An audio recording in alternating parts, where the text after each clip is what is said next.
pemuda-pemudi Indonesia, berapa jumlahmu? Jawablah, kami hanya satu.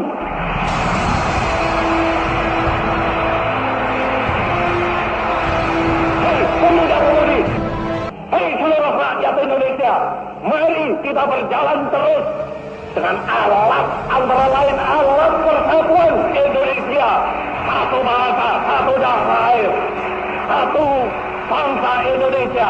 Bersama-sama kita melanjutkan revolusi ini. Bersama-sama kita mensukseskan ini. Kita bertujuan bernegara 1000 windu lamanya. Bernegara buat selama-lamanya. Sekali merdeka, tetap merdeka. Merdeka, merdeka buat selama-lamanya. Salam jumpa Sobat Pena dimanapun Anda berada. Saya Sisilia dapat kembali menjumpai Anda dalam program Ngobrol Nusantara PNTV. Ngobrol Nusantara bukan sekedar ngobrol. Sobat Pena, wabah COVID-19 menjadi kegelisahan dan kekhawatiran bagi seluruh kalangan, baik pemerintah, masyarakat, dan bahkan orang muda. Meski pemerintah telah mengambil berbagai langkah strategis, namun peran aktif kaum muda dalam memastikan advokasi kesehatan masyarakat menjadi sangat penting. Kaum muda menjadi kelompok yang memiliki jangkauan dan sumber daya potensial untuk mendorong kebijakan yang efektif dalam memastikan pencegahan, pengendalian, dan bahkan penanganan COVID-19 di berbagai daerah di Indonesia. Dalam menyambut hari ulang tahun kemerdekaan Republik Indonesia ke-76, fenomena dan semarak kemerdekaan tentu tidak akan sama. Peringatan hari ulang tahun kemerdekaan ke-76 Republik Indonesia yang digelar secara terbatas di tengah pandemi diharapkan tidak mengurangi makna peringatan tersebut. Nah, untuk mengetahui bagaimana kaum muda memaknai kemerdekaan di tengah pandemi dan bagaimana peran kaum muda dalam menangani COVID-19, telah hadir bersama saya di studio Kak Marianus Krisanto Haukilo atau yang biasa disapa Kak Isto, yang merupakan Ketua DPD GMNI NTT, dan juga narasumber kita yang kedua Kak Hamid Nasruddin Anas atau yang biasa disapa Kak Anas, yang merupakan Ketua Bidang Hikmah DPD IMM NTT. Saya langsung sapa narasumber kita. Halo Kak Isto, selamat malam. Ya, selamat Kak malam. Anas, selamat malam. Selamat malam. Ya, Kak Anas kalau mau buka masker boleh sekali, tapi kalau mau memperketat prokes boleh juga ya, boleh tetap memakai maskernya. Kita mau berkenalan dengan kedua narasumber kita nih. Yang pertama Kak Isto dulu nih. Kak Isto, mungkin Kak Isto bisa sedikit memperkenalkan siapa Kak Isto dan bagaimana sih latar belakang GMNI itu sendiri. Silakan Kak Isto. Baik, terima kasih sih untuk kesempatan sahabat Pena yang pada kesempatan bisa melihat secara langsung. Iya. Saya langsung memperkenalkan diri. Nama lengkap saya Marianus Krisanto Haukilo. Sekarang menjadi Ketua Dewan Pimpinan Daerah GMNI Nusa Tenggara Timur periode 2021-2023. Ya. Kalau bicara terkait GMNI, visi secara nasional kita adalah trimantap GMNI. Jadi mantap ideologi, mantap kaderisasi, dan juga mantap organisasi. Nah, ini kemudian dijabarkan dalam beberapa misi dan juga program kerja kami, khususnya di Nusa Tenggara Timur. Kita ada beberapa misi. Yang pertama itu konsolidasi anggota dan kader di seluruh Nusa Tenggara Timur untuk meningkatkan soliditas di antara anggota dan kader. Lalu kedua, melakukan proses kaderisasi yang berjenjang, baik dari tingkat kaderisasi tingkat dasar, kaderisasi tingkat menengah, tujuannya untuk meningkatkan kapasitas dan kapabilitas anggota. Lalu berikut, kita mau melakukan advokasi setiap persoalan yang ada di Nusa Tenggara Timur, dan juga dengan siap sedia untuk menyampaikan aspirasi-aspirasi kepada pemerintah sebagai pengambil kebijakan. Dan yang terakhir itu adalah membangun sinergitas dengan lembaga eksternal yang punya tujuan, punya kepentingan yang sama untuk menyelamatkan kaum Madhayan, dalam hal ini petani, buruh, dan juga kaum miskin yang tertindas. Mungkin begitu sih saya kembali. Ya, kita mulai pada narasumber kita yang kedua, Kak Anas bisa menjelaskan secara singkat nih kira-kira visi misi dan apa saja sih yang sudah dibuat oleh IMM NTT. Silakan Kak. Tadi perkenalan dulu ya? Iya, perkenalan dulu ya Kak. Terima kasih. Silakan Kak. Baik sih, Assalamualaikum warahmatullahi wabarakatuh. Waalaikumsalam. Saya pikir saya ya tadi yang nama tadi Hamid Nasruddin Anas, kemudian di struktural di DPD saya memang menempati bidang hikmah.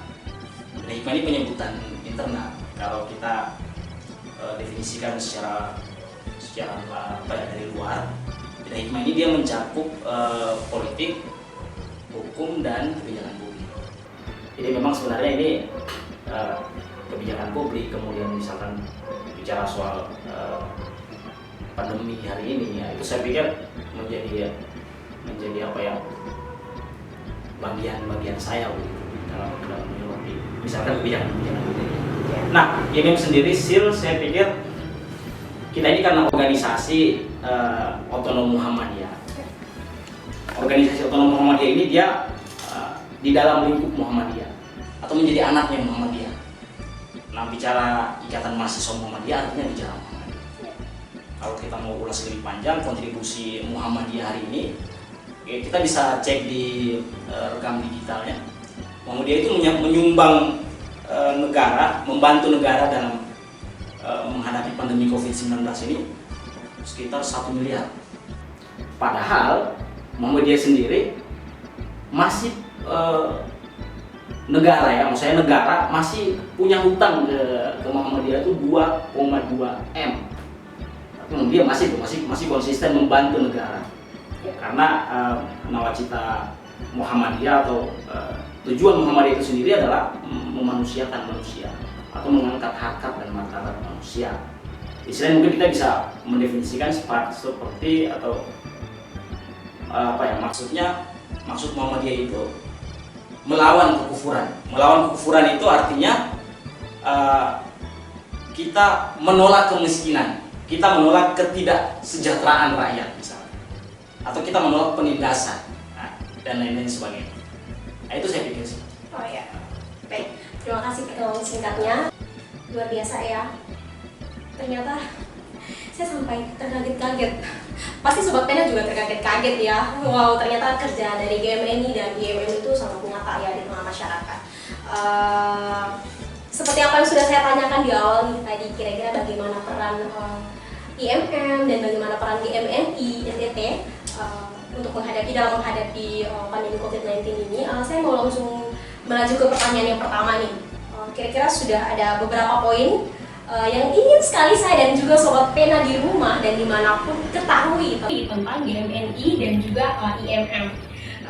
Kita tahu sekarang kita sedang dalam proses, bukan lagi dalam proses, tapi kita sedang menghadapi momen yang paling bersejarah untuk Indonesia ya, kemerdekaan Republik Indonesia yang ke-76, dan ternyata momen ini merupakan momen yang luar biasa karena kita melewatinya di tengah pandemi COVID-19. Jadi saya mau tanya nih, kira-kira makna apa sih yang kemudian diserap atau kemudian makna apa yang dipahami oleh GMNI dan IMM dalam menghadapi kemerdekaan Republik Indonesia terkhususnya di tengah pandemi ini? Ya, kita langsung pada Kak Isto. Ya, baik.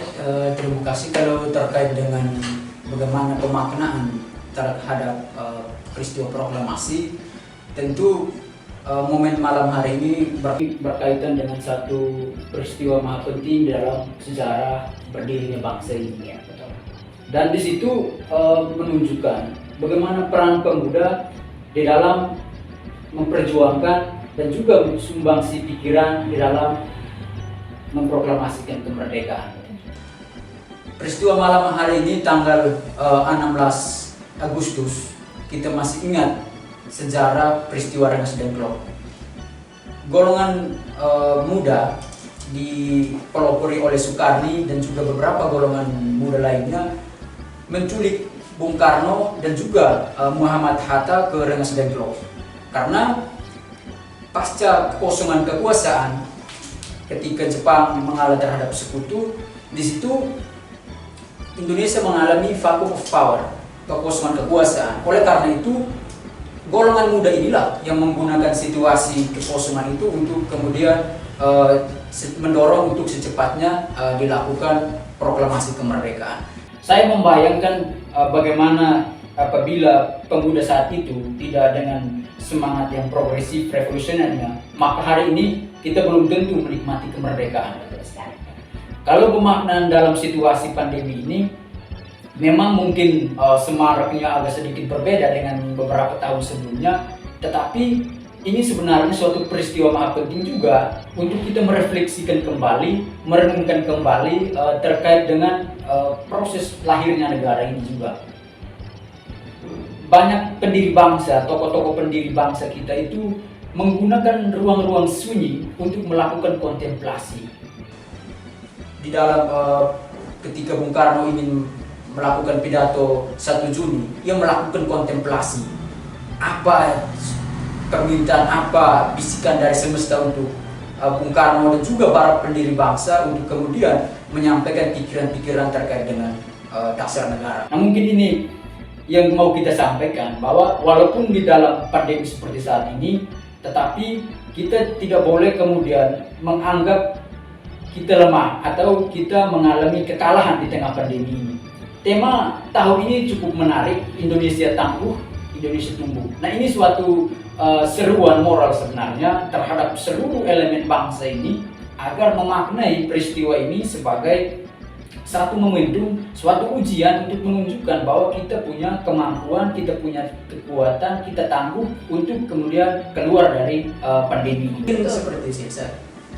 Ya, luar biasa ya tadi jawaban dari Kak Isto. Saya juga mau dengar nih kira-kira IMM sendiri apa sih maknanya HUT RI ke-76 ini di tengah pandemi? Silakan. Itu harus ada sih, saya pikir sebagai organisasi gerakan mahasiswa Islam yang bergerak di bidang kemasyarakatan, kemahasiswaan, dan keagamaan.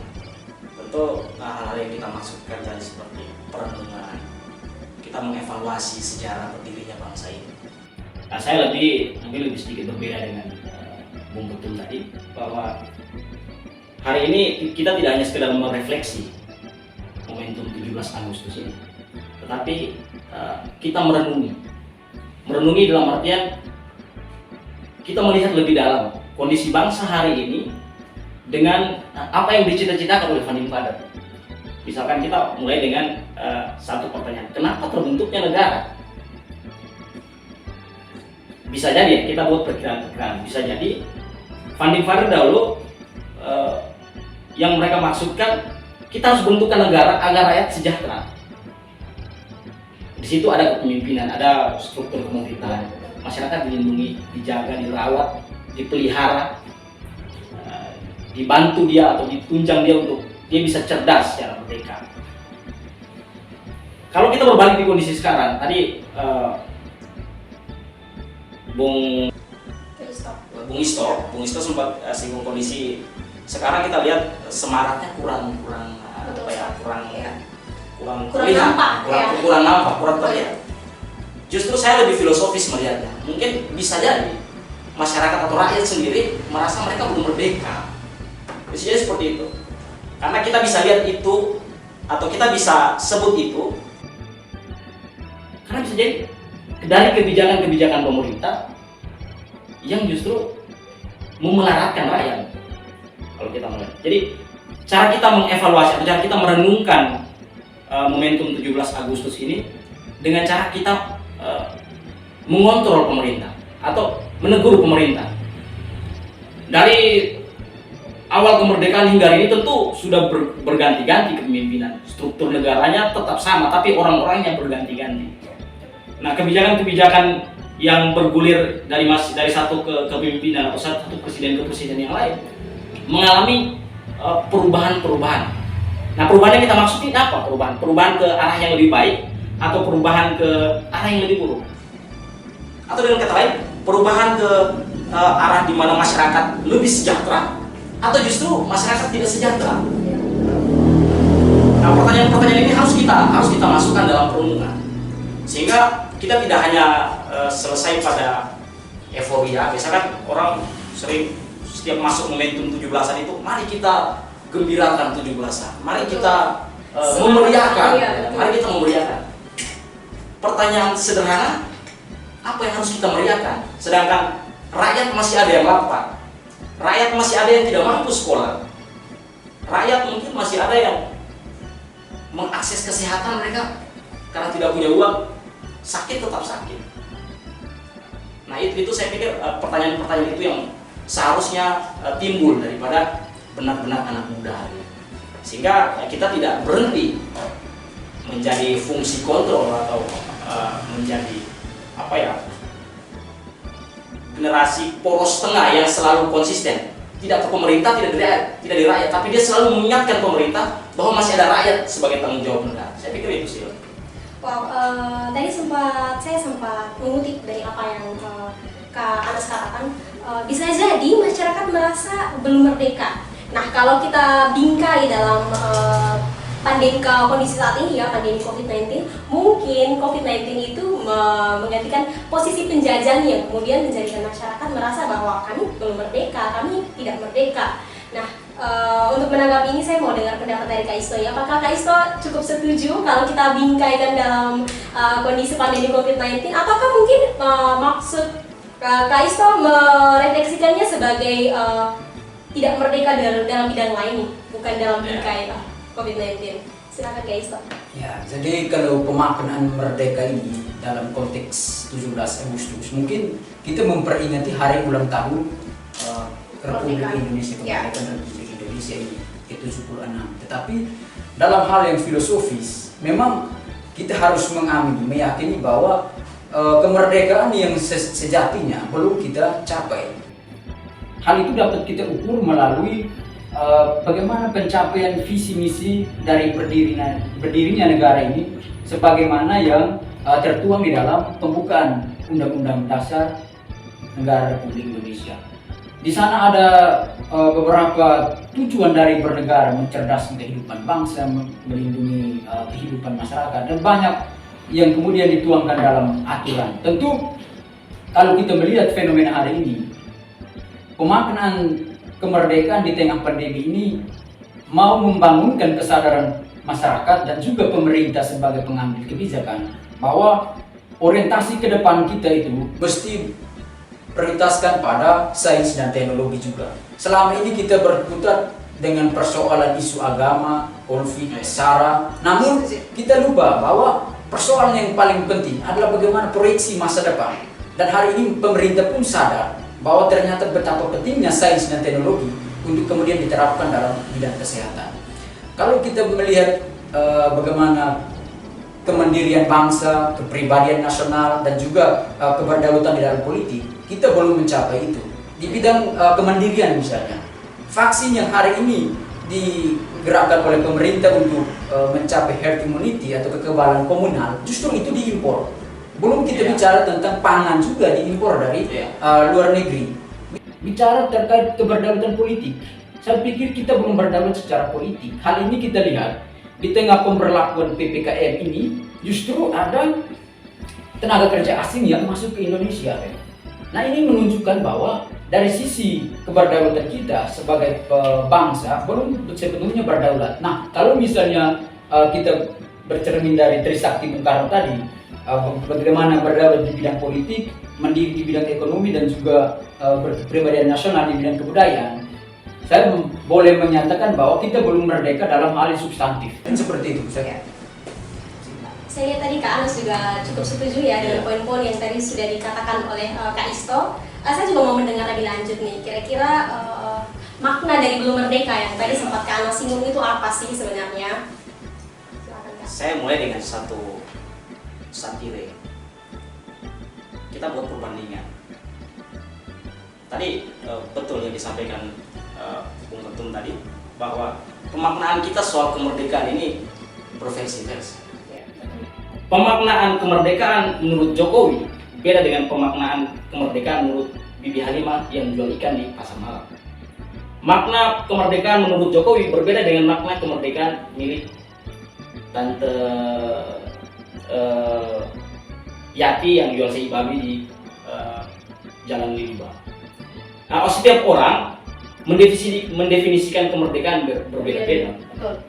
Nah, kalau kita lihat hari ini, kita sebut kemerdekaan atau katakanlah kita harus memeriahkan kemerdekaan. Kalau masih ada masyarakat pedagang kaki lima yang dibatasi jam berjualannya, sedangkan dia harus kejar deadline untuk bayar pinjaman di bank, dia harus putar modal, dia harus pikir bagaimana sekolahkan anaknya, tapi dia dibatasi oleh kebijakan. Kita mau sebut kemerdekaan, tetapi masih ada masyarakat yang hendak melakukan aktivitas administrasi, tapi diwajibkan untuk vaksin dulu. Kita mau sebutkan kemerdekaan, tetapi setiap warga negara tidak bisa berpikir sendiri atau tidak bisa berpikir secara prinsip. Negara mewajibkan semua rakyat atau semua masyarakat untuk mengikuti pikiran negara.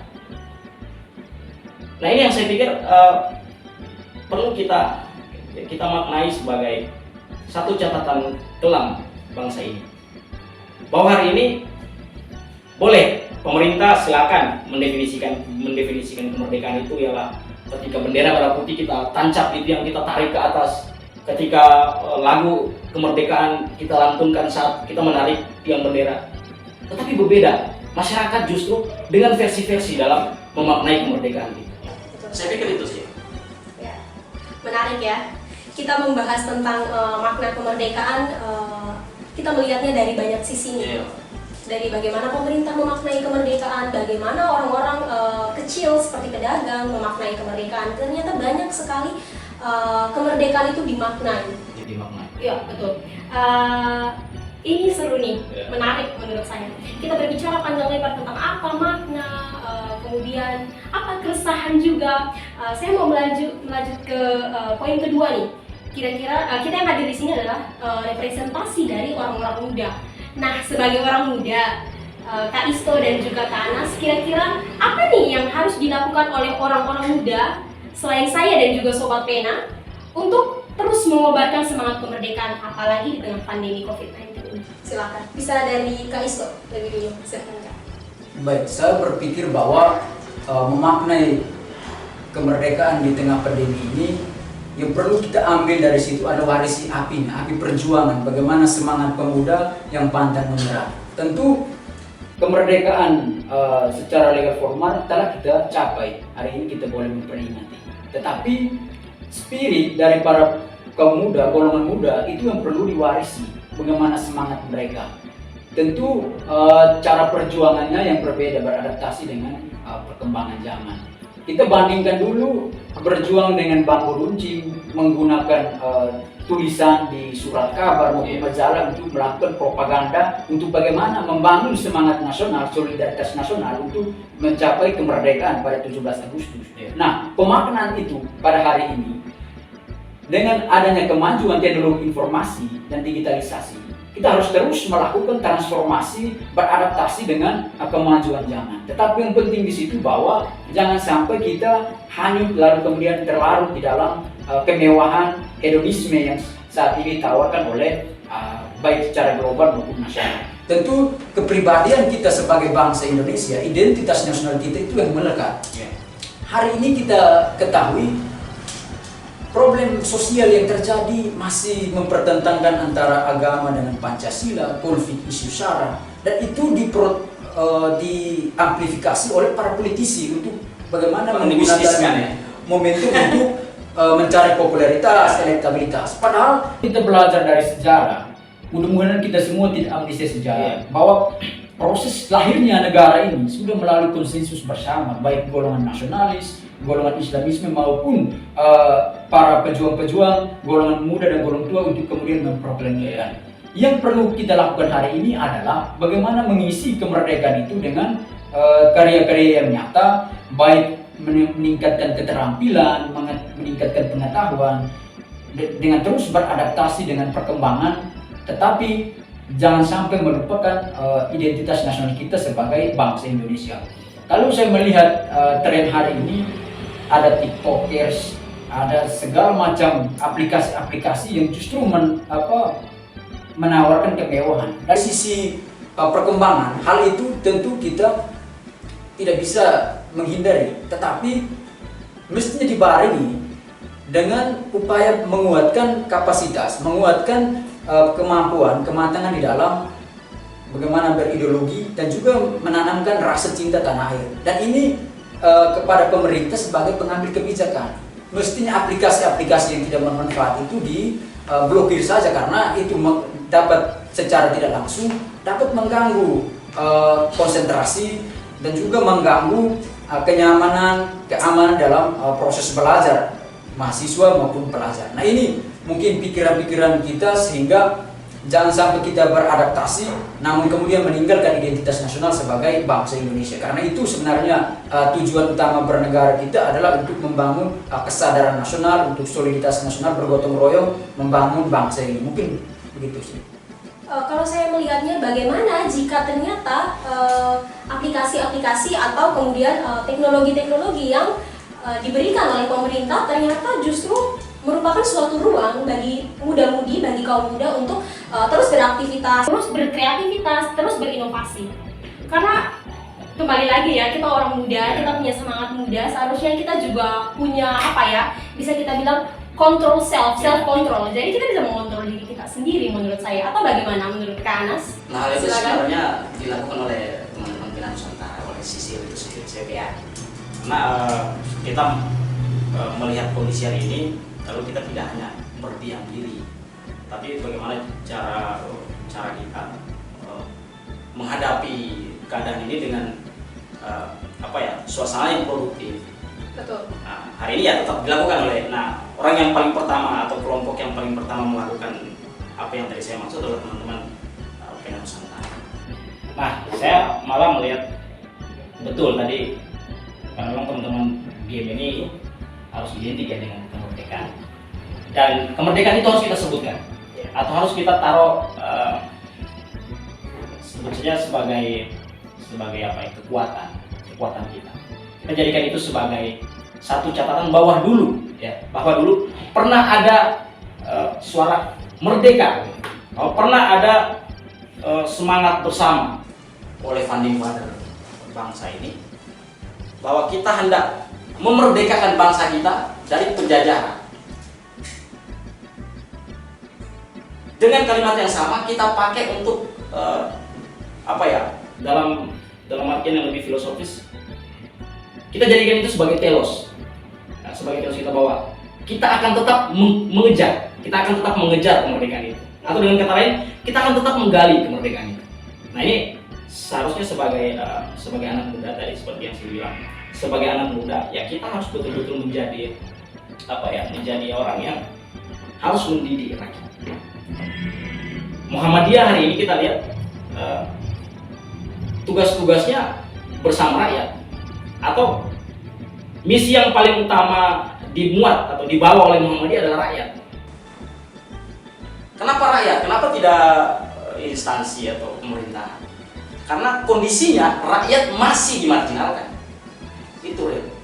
Kita bicara kemerdekaan tetapi masih ada oknum aparatur sipil melakukan korupsi, bahkan di tengah pandemi COVID-19. Kita bicara kemerdekaan, tetapi hak saya sebagai mahasiswa untuk menyatakan pendapat di depan umum dilarang karena ada social distancing. Kita bicara kemerdekaan, tetapi masih ada mahasiswa yang bahkan dilarang oleh kebijakan Perda, kebijakan Pemkot, kebijakan semua kebijakan. Kita hidup dikelilingi oleh kebijakan-kebijakan yang sebenarnya semakin banyak kebijakan itu justru suasana kemerdekaan itu tidak ada. Saya lihat suasana kemerdekaan itu justru tidak ada. Saya lihat dalam situasi pandemi kita coba mengulasnya. Kemarin justru dengan teman-teman Gemini, teman-teman HIMI dan teman-teman PMI, saya coba untuk melakukan konsolidasi waktu itu. Saya di awal pandemi ya, ada teman-teman Front Pembebasan yang melakukan aksi buruh tani waktu itu. itu pandemi itu sudah ada peraturan PPKM. Satu lagi sebelum PPKM. PSBB. Ketika semua aktivitas masyarakat dibatasi, diatur dan lain sebagainya. Nah, mahasiswa-mahasiswa itu turun ke jalan, ya, mengevaluasi satu sejarah bangsa ini, di mana ada perjuangan buruh di masa kelam, atau ada sejarah, ada sejarah kelam bangsa ini yang memarginalkan kaum buruh. Nah, mereka hendak memperingati itu sebagai tesis antitesis untuk mengevaluasi kebijakan. Tetapi setelah itu dipersekusi, ditumbuk sampai hampir mati. Karena itu kalau kemerdekaan itu kita sebut sebagai satu senjata kita, maka di sisi lain kita harus memperjuangkan kemerdekaan itu. Karena kalau kita mau melihat lebih filosofis, tadi saya katakan kemerdekaan itu senjata, tapi senjata itu tidak di tangan kita. Kita masih mencari-cari senjata itu.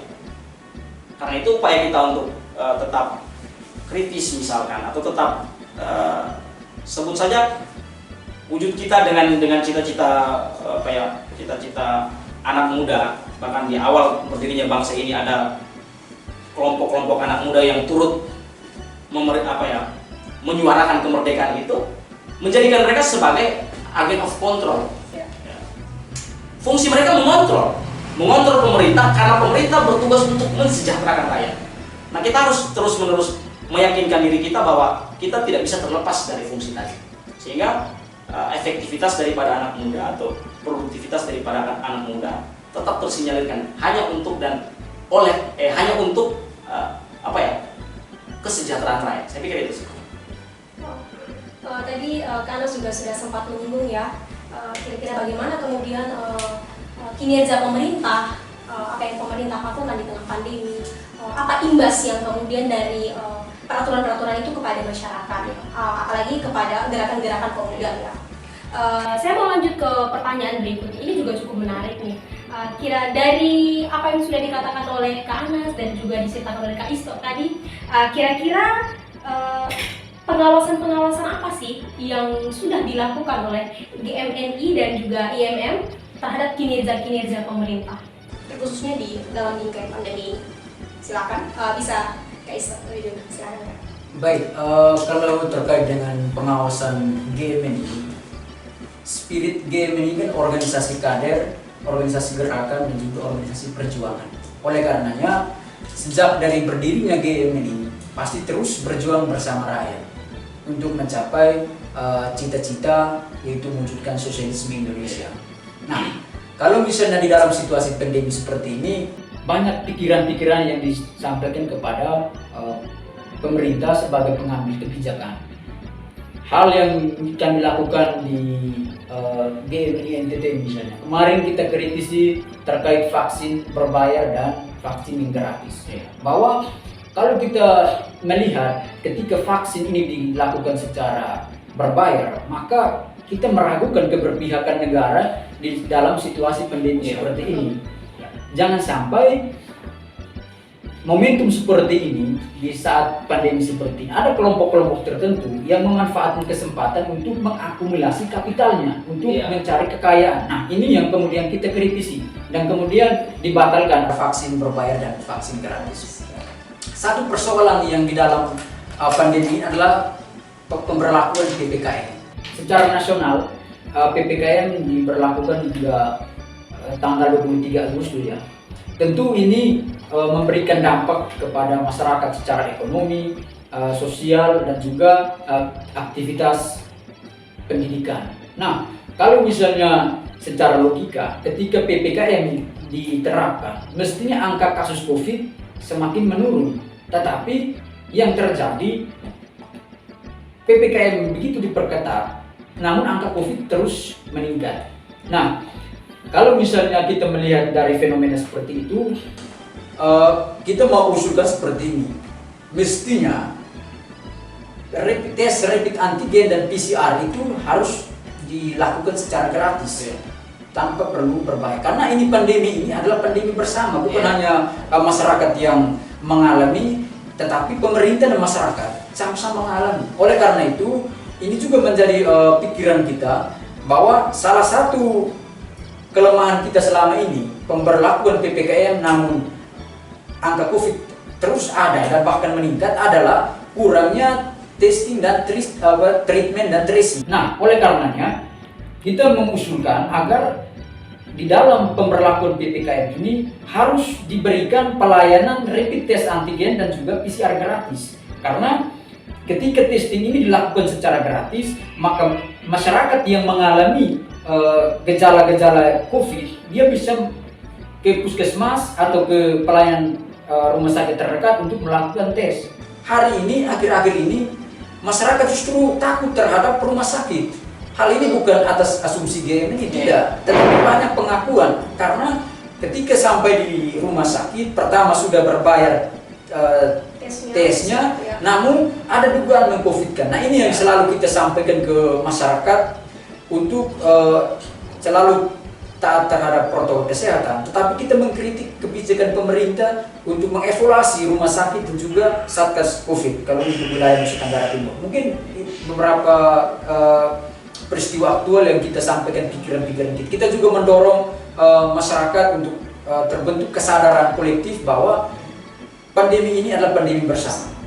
Oleh karenanya kita mestinya membangun solidaritas untuk sama-sama menghadapi pandemi ini untuk kemudian kita juga bisa merdeka dari COVID-19. Mungkin berarti bisa saya simpulkan berdasarkan apa yang tadi Kak Isto katakan, ternyata kebijakan pemerintah untuk memberlakukan PPKM ternyata tidak efektif karena tidak dibarengi dengan PCR dan swab gratis untuk masyarakat. Karena ini juga kita lihat dari statistik ya, dengan angka COVID yang terus menaik walaupun sudah diberlakukan kebijakan ini. Nah, saya mau melaju ke narasumber kita yang kedua nih. Kira-kira apa sih yang sudah dilakukan IMM untuk mengawasi kinerja pemerintah selama pandemi COVID-19? Tadi saya sempat mengawali ada beberapa catatan oleh Muhammadiyah ya pada umumnya, sehingga kerja-kerja Muhammadiyah hari ini atau di dalamnya ada ortom-ortom tadi yang saya maksud, ada IMM, ada Pemuda Muhammadiyah, ada Nasyatul Asia, ada amal usaha Muhammadiyah, rumah sakit dan kampus-kampus. Total kontribusi kita terhadap upaya penanganan COVID-19 itu per hari ini mencapai 1 M. Kalau kerja-kerja semacam teknis ya, misalkan kita mendidik turun ke jalan sembari membawa sekantong 2 kantong masker, hand sanitizer, sembari kita melakukan edukasi terhadap masyarakat. Saya pikir itu hampir semua organ ada melakukan aktivitas itu, tidak hanya IMM. Nah, tapi poin pentingnya adalah bagaimana kita melihat keadaan ini dengan penglihatan yang lebih kritis. Saya coba mengevaluasi, mengingat-ingat kembali. Ada beberapa pandangan, beberapa dokter yang akhirnya hilang, per hari ini hilang, dokter itu. Satu dokter, saya lupa namanya, dia pernah menyebutkan COVID-19 atau coronavirus ini ketika berada di satu wilayah yang tingkat kepanasannya tingkat kepanasannya tinggi, maka COVID itu tidak bertahan lama justru, dia hilang COVID itu. Pertanyaannya, kenapa COVID ada? Bahkan tidak hanya COVID ada, tapi jumlah masyarakat yang terdampak COVID-19 semakin tinggi. Masyarakat memperoleh atau masyarakat tahu COVID-19 dari mana? Dari media, dari Pena Nusantara, dan dari pemberitaan nasional, lokal, dan lain sebagainya. Sehingga masyarakat tidak melihat langsung COVID-19 itu. Tidak hanya ya secara kesehatan atau pandangan pandangan medisnya, tentu coronavirus dia tak kasat mata ya, tidak dilihat oleh mata manusia. Tapi lebih dari itu, per hari ini kita lihat sih orang-orang di desa, masyarakat di desa, ketika ada upaya pemerintah melakukan vaksinisasi, masyarakat justru tidak antusias. Mereka justru lebih dari itu ya, mereka justru tidak percaya corona ini. Atau lebih dari itu, mereka tidak tahu corona ada atau tidak. Kenapa? Karena mereka tidak akses media. Kenapa? Karena mereka tidak akses informasi. Hari ini kita tahu data jumlah masyarakat yang terpapar COVID-19 naik hingga ratusan masyarakat. Tapi kita peroleh itu dari media. Sehingga menjadi catatan-catatan penting seharusnya ya, menjadi catatan-catatan penting pemerintah hari ini. Misalkan seterusnya terus ditambah lagi dengan vaksinisasi belakangan ini, masyarakat belum percaya. Itu intinya, masyarakat belum percaya. Kita lihat catatannya. Ketua Satgas COVID-19 Provinsi Nusa Tenggara Timur 2 kali divaksin. Setelah itu terpapar COVID-19. Ada pemberitaan mahasiswa yang melakukan vaksinasi 2 tahap, habis itu meninggal dunia. Nah, dari pemberitaan-pemberitaan ini, pemerintah tidak hadir lebih dekat ke masyarakat. Atau lebih dari itu, pemerintah tidak turun di pusat masyarakat itu sendiri. Sehingga masyarakat tidak percaya. Kita lihat problem yang lebih kompleks. Pemerintah Provinsi Nusa Tenggara Timur melakukan kebijakan untuk mewajibkan seluruh masyarakat Nusa Tenggara Timur untuk vaksin. Tetapi ketersediaan vaksin tidak memadai. Sekarang kita mau salahkan apa? Masyarakat yang kita salahkan atau? Jadi, Nah, ini harusnya menjadi catatan. Sehingga di mana masyarakat melarat, di mana masyarakat tidak makan karena tidak bisa kerja, di mana masyarakat tidak bisa memperoleh mengakses pendidikan secara langsung karena pembatasan PPKM, di mana masyarakat tidak bisa beli sayur karena uangnya dia sudah pakai untuk rapid test. Seperti tadi kata Bung Ketum tadi, bagaimana masyarakat tidak bisa tidak bisa sejahtera karena semua simpanan yang harusnya dia pakai untuk 2-3 bulan ke depan dia pakai untuk rapid test, swab dan lain sebagainya. Nah, sehingga kondisi ini yang paling diberatkan di sini adalah masyarakat. Saya pikir itu. Jadi saya bisa simpulkan dari apa yang tadi Kak Anas katakan, berarti pemerintah kurang dekat, pemerintah kurang melekat kepada masyarakat untuk memberikan. Lebih dari itu sih, saya melihat pemerintah tidak hanya dekat, kurang dekat, tetapi pemerintah memberikan pendidikan yang buruk. Kita lihat satu kejadian kemarin. Ketika pemerintah mengeluarkan peraturan bahwa setiap masyarakat yang mati karena COVID di rumah sakit, keluarganya tidak boleh menyentuh si mayat masyarakat yang terpapar COVID tadi. Semua tanggung jawab dikembalikan ke rumah sakit atau petugas COVID untuk melakukan penguburan dan lain sebagainya. Tetapi Bupati Lembata kemarin, coba silakan cek itu. Ya. Bupati Lembata dipulangkan hanya karena dia punya kedekatan dengan gubernur. Sekarang justru yang kita lihat pemerintah sendiri yang tidak hanya mampu melakukan pekerjaan secara teknis, misalkan mensejahterakan rakyat, tapi mereka juga tidak memberikan pendidikan. Pemerintah tidak memberikan pendidikan secara real. Nah, pendidikan itu justru dilakukan oleh GMNI, IMM, dan seluruh organ kemahasiswaan hari ini. Karena kita melakukan tindakan-tindakan nyata, mendidik masyarakat di pelosok, kita turun ke bawah. Kita nasihati anak pemulung di lampu merah yang jual koran, karena dia kesana pulang makan tidak cuci tangan. Kita kasih pendidikan sederhana semacam itu. Berarti bisa kita simpulkan bahwa orang muda bergerak cukup aktif ya, malah sangat aktif. Di kondisi pandemi ini untuk memberikan pemahaman kepada masyarakat. Kita tidak digaji. Tentang apa itu COVID, ya betul. Itu poinnya, kita tidak digaji ya. Tapi ya itu tadi, masyarakat orang muda adalah agent of change. Bagaimana kemudian dia menempatkan posisi dia sebagai orang yang dapat memberikan pengaruh bagi orang lain agar terbentuknya suatu kondisi yang kondusif, apalagi dengan pandemi COVID-19.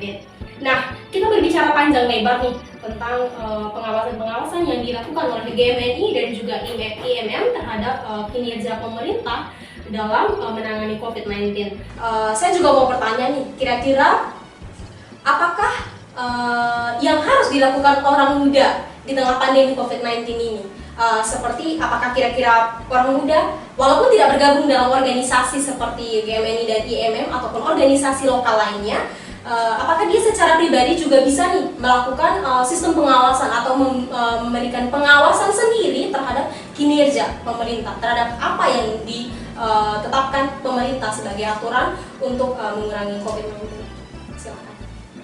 Kira-kira apa yang harus dilakukan oleh orang muda? Apakah dia juga harus melakukan pengawasan?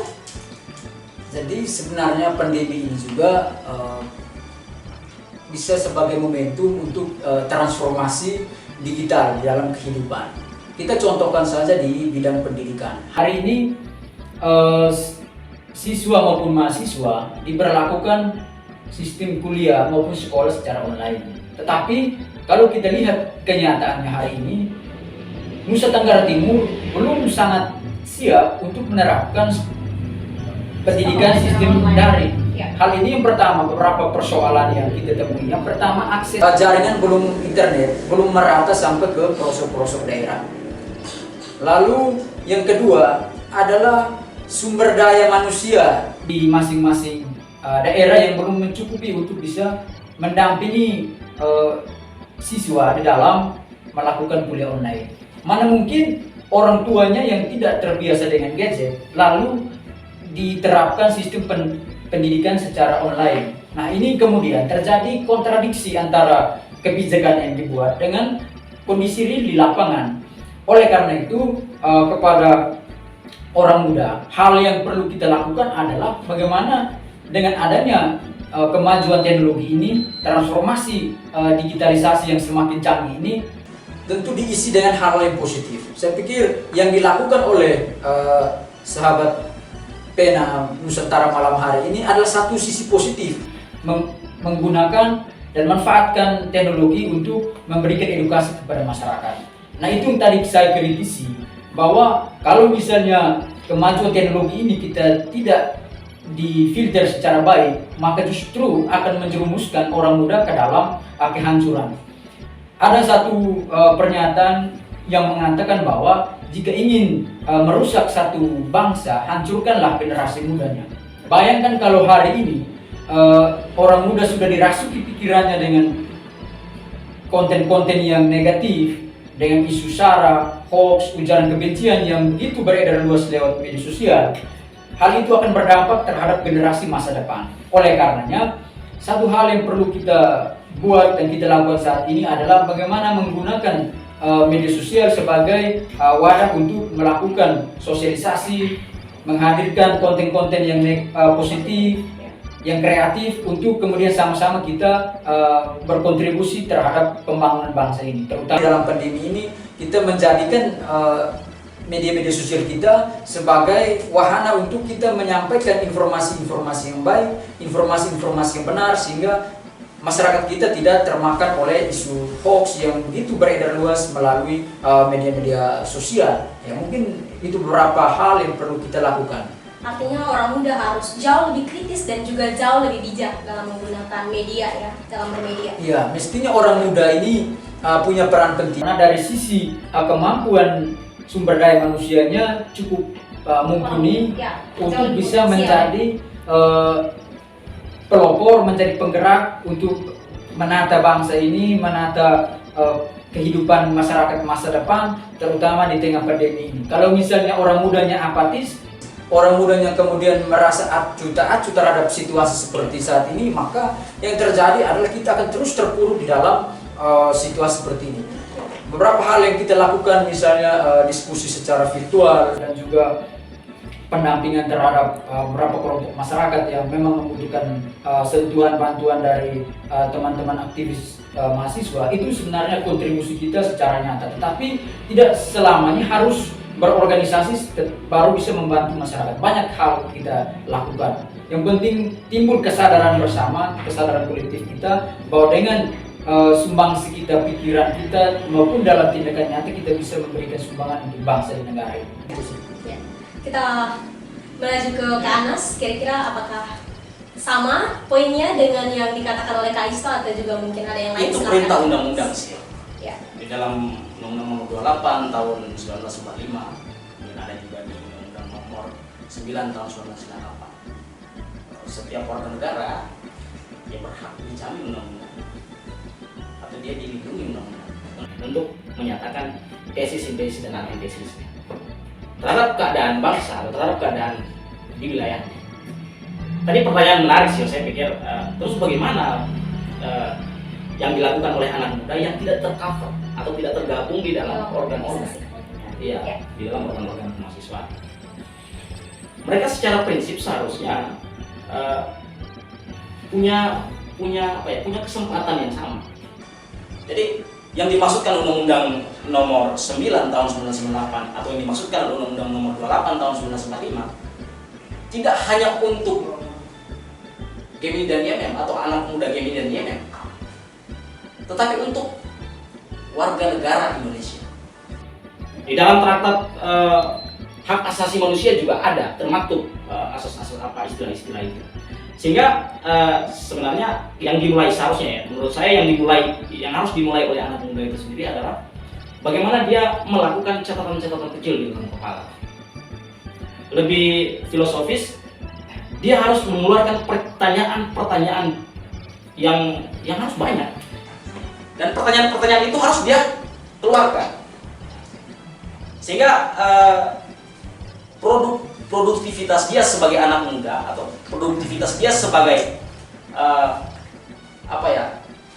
kelanjutan daripada sejarah bangsa tadi, bahwa ada kelompok anak muda di sana, ada kelompok anak muda di sana, mereka juga harus menanggung beban itu, beban anak mudanya. Sehingga dia tidak hanya mungkin catatan, tidak hanya selesai di TikTokers, tidak hanya selesai di merias diri dan lain sebagainya, atau bahkan urusan-urusan romantisme, tapi lebih dari itu. Bagaimana dia melakukan catatan-catatan kecil di dalam kepala dalam upaya mengontrol pemerintah. Berarti sejauh ini peran orang muda baik yang tergabung dalam organisasi kepemudaan maupun tidak itu hampir sama ya perannya. Hanya mungkin yang membedakannya adalah jika dia adalah anggota organisasi GMNI, maka spiritualitas yang dibawanya adalah spiritualitas GMNI. Catatannya justru karena mungkin anak muda itu tidak tercover di dalam organ, sehingga dia tidak terakses media. Padahal dia juga melakukan kritik yang sama, tapi karena tidak terakses oleh media. Kalau saya IMM dan GMNI berkenal baik dengan Bina Nusantara sehingga terpost oleh media. Tapi kalau anak muda yang lain, mereka juga melakukan hal yang sama, tetapi mungkin tidak terdeteksi oleh media. Saya pikir itu sih. Jadi Sobat Pena, perbincangan kita malam ini sangat menarik ya. Bagaimana kemudian orang-orang muda yang di-cover oleh organisasi-organisasi seperti GMNI dan IMM, bagaimana mereka memaknai kemerdekaan Republik Indonesia di tengah pandemi COVID-19. Selain juga untuk membantu tugas pemerintah, tapi juga untuk menjalankan tugasnya sendiri sebagai agent of change ya. Menurut saya ini sangat menarik ya. Artinya orang-orang muda berusaha mempengaruhi orang-orang muda lainnya, khususnya Sobat Pena, untuk juga sama-sama melawan kondisi ini, meringankan tugas pemerintah juga, mengurangi percepatan COVID-19 juga, bahkan mungkin dengan apa yang dilakukan oleh orang muda dengan memanfaatkan teknologi yang disediakan oleh pemerintah itu bisa juga membantu untuk mencegah adanya COVID-19. Baik, kita sudah sampai di penghujung acara. Terima kasih untuk kedua narasumber kita. Saya harap kita bisa bertemu lagi di lain kesempatan ya, juga dengan pembahasan-pembahasan lain yang jauh lebih menarik.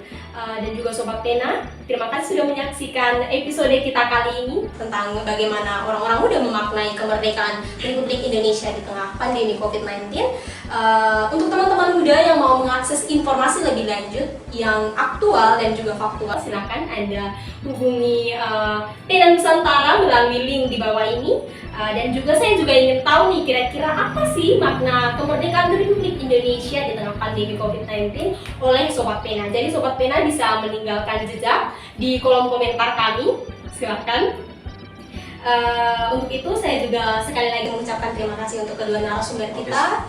Semoga kita bertemu lagi dalam keadaan sehat dan terima kasih. Selamat malam. Selamat malam Sobat Pena.